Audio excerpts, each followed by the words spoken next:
निर्गम प्रकरण 33 वचनदत्त देशाकडे जाण्याची आज्ञा।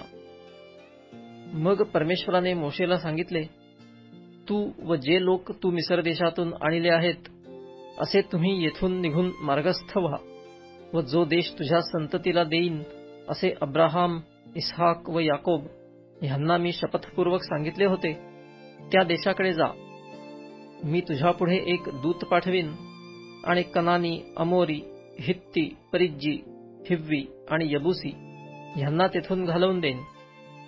दुधामधाचे प्रवाह वाहत असलेल्या देशाकडे तू जा। तथापि तुम्ही ताठ मानेचे लोक असल्यामुळे मी तुमच्या बरोबर येणार नाही।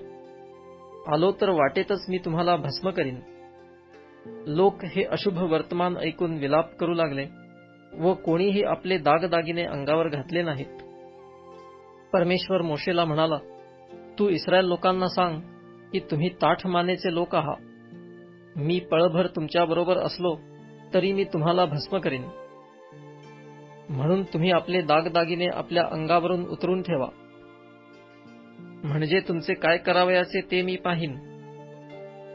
ह्यामुळे होरेब पर्वतापासून पुढे इस्रायल लोक दागिन्या वाचून राहिले। दर्शन मंडप। मोशे छावणीबाहेर बऱ्याच अंतरावर तंबू नेऊन उभा करी व त्याला तो दर्शन मंडप म्हणे।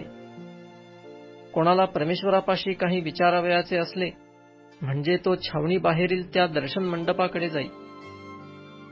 असे होई की जेव्हा मोशे त्या मंडपाकडे जाई तेव्हा सर्व लोक उठून आपापल्या तंबूच्या दारात उभे राहत आणि तो मंडपात प्रवेश करीपर्यंत त्याच्याकडे निरखून पाहत राहत।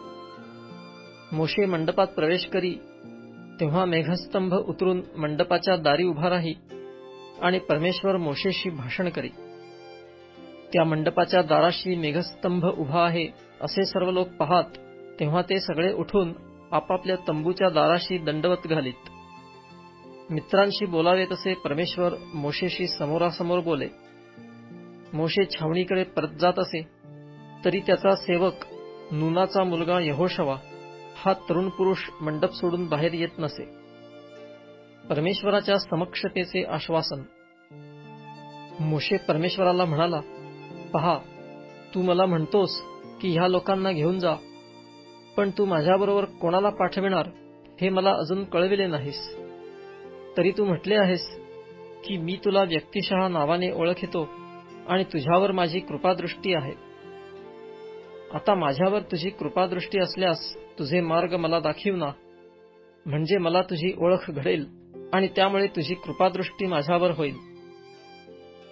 पहा, हे राष्ट्र तुझी प्रजा आहे। परमेश्वर म्हणाला, मी स्वतः येईन आणि तुला विसावा देईन। तो त्याला म्हणाला, तू स्वतः येत नसलास तर आम्हाला येथून पुढे नेऊ नको। तुझी कृपादृष्टी माझ्यावर व तुझ्या प्रजेवर झाली आहे हे कशावरून समजावे? तू आमच्याबरोबर आल्याने मी व तुझे प्रजाजन पृथ्वीवरील इतर सर्व लोकांपेक्षा वेगळे झालो आहो ह्यावरूनच ते समजावयाचे ना? परमेश्वर मोशेला म्हणाला, हे जे तू सांगितले आहे तेही मी करीन, कारण माझी कृपादृष्टी तुझ्यावर झाली आहे आणि मी तुला व्यक्तिशः नावाने ओळखीत आहे। तो म्हणाला, कृपा करून मला तुझे तेज दाखीव। तो म्हणाला, मी आपले सर्व चांगुलपण तुझ्यापुढे चालवीन। तुझ्यासमोर परमेश्वर ह्या नावाची मी घोषणा करीन। ज्याच्यावर कृपा करावीसे वाटेल त्याच्यावर मी कृपा करीन आणि ज्याच्यावर दया करावीसे वाटेल त्याच्यावर दया करीन। तरी पण तो म्हणाला की तुला माझे मुख पाहवणार नाही, कारण माझे मुख पाहिल्यास कोणी मनुष्य जिवंत राहणार नाही।